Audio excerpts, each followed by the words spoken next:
YCP నాయకురాలు మాజీ మంత్రి విడుదల రజనీకి ఉచ్చుబిగిస్తోంది. పల్నాడు జిల్లా ఎల్లపాడులోని శ్రీ లక్ష్మీ బాలాజీ స్టోన్ క్రషర్ యజమానులను బెదిరించి 2.20 కోట్లను వసూలు చేశారన్న అభియోగాలతో ఆమెపై కేసు నమోదుకు రంగం సిద్దమైంది. విడుదల రజనీని విచారించేందుకు అనుమతి కోరుతూ గవర్నర్ కు ఏసీబీ లేఖ రాసింది. గవర్నర్ అనుమతి ఇచ్చిన వెంటనే ఆమెపై కేసు నమోదు చేస్తారు. మరోవైపు ఇదే కేసులో ఐపీఎస్ అధికారి జాషువాను విచారించేందుకు చీఫ్ సెక్రటరీ నుంచి ఏసీబీ అధికారులు అనుమతిని తీసుకున్నారు. విడుదల అక్రమ వసూళ్లపై విజిలెన్స్ అండ్ ఎన్ఫోర్స్మెంట్ విచారణ జరిపి ప్రభుత్వానికి నివేదిక సమర్పించింది. స్టోన్ క్రషర్ యజమానులను బెదిరించి 5 కోట్ల రూపాయలు డిమాండ్ చేశారని, చివరకు 2.20 కోట్లు వసూలు చేశారని, ఇందులో రజనీకి 2 కోట్ల రూపాయలు, జాషువాకు 10 లక్షల రూపాయలు, రజనీ పీఏకు 10 లక్షల రూపాయలు చెల్లించారని తెలిపింది. దీని ఆధారంగా ఏసీబీ విచారణకు ప్రభుత్వం ఆదేశించింది. ఈ క్రమంలో కేసు నమోదుకు కావలసిన అనుమతులను ఏసీబీ అధికారులు తీసుకుంటున్నారు. తల జించుకుంది ఈ రోజుతో అనిపిస్తుంది. నా రాజకీయ అనుభవం 7 ఏళ్లు. నా 7 ఏళ్ల రాజకీయ అనుభవం ముందు మీ 25 ఏళ్ల రాజకీయం తల జించుకుంది ఈ రోజుతో అనిపిస్తుంది. రామకృష్ణ మాట్లాడతాడు, రామకృష్ణను కలవండి అని చెప్పారండి. సరే, తర్వాత రామకృష్ణ కలిస్తే ఇట్లా ఎమ్మెల్యే గారికి 5 కోట్లు ఇవ్వండి, మీరు వ్యాపారం రన్ చేసుకుంటున్నందుకు అన్ని అనుమతులతో నడుపుతున్నాము, ఎందుకు ఇవ్వాలంటే ఇవ్వాల్సిందే, మీరు ఒకసారి మరి ఎమ్మెల్యే గారు చెప్పారు అని చెప్పి అన్నారు. సడన్ గా విజిలెన్స్ ఎస్పీ సిబ్బందితో 20 మంది సిబ్బందితో క్రష్లో రైడ్ చేశారండి.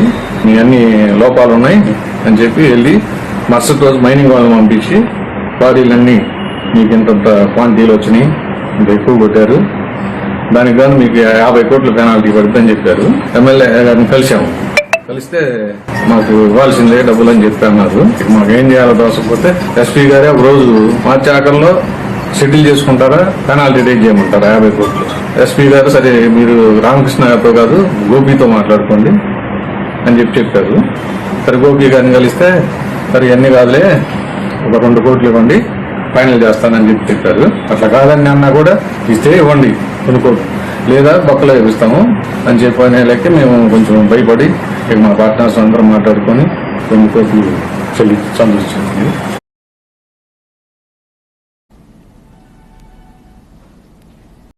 లక్షలు ఇంకో 10 లక్షలు గోపి నాకు పర్సనల్ నేను సెటిల్ చేశాను కదా, నాకు 10 లక్షలు ఇవ్వమన్నాడు. అట్లా మొత్తం 2,20,00,000 ఇవ్వాలి. ఇది వైసీపీ అక్రమ కేసులు కడతారా, అక్రమ కేసులు పెడతారా, భయపెట్టాలని చూస్తారా?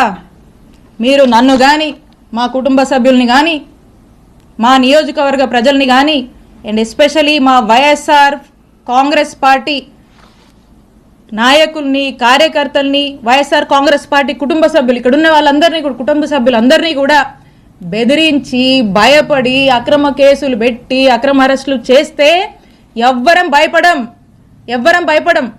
మీరు పెట్టిన ప్రతిసారి ఇంకా బలంగా ఎదుర్కొంటాం, ఇంకా బలంగా నిలబడతాం, ముందుకు వెళతాం.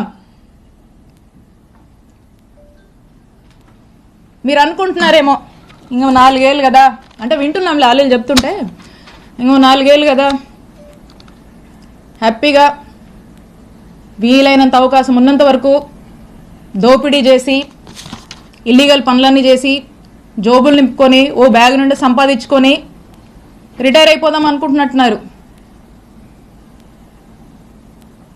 ఇప్పటి నుంచి మొదలుపెట్టినా నేను ఇంకో 30 నుంచి 40 సంవత్సరాలు రాజకీయాలు ఇక్కడే చేస్తాను. గుర్తుపెట్టుకోండి, 30 నుంచి 40 సంవత్సరాలు ఆ దేవుడు చల్లగా చూస్తే మీరెక్కడున్నా, ఏ ఊళ్ళో దాక్కున్నా మిమ్మల్ని లాక్కొచ్చేది ఖాయం, వడ్డీతో సహా విత్ ఇంట్రెస్ట్ నీకు తిరిగిస్తాం.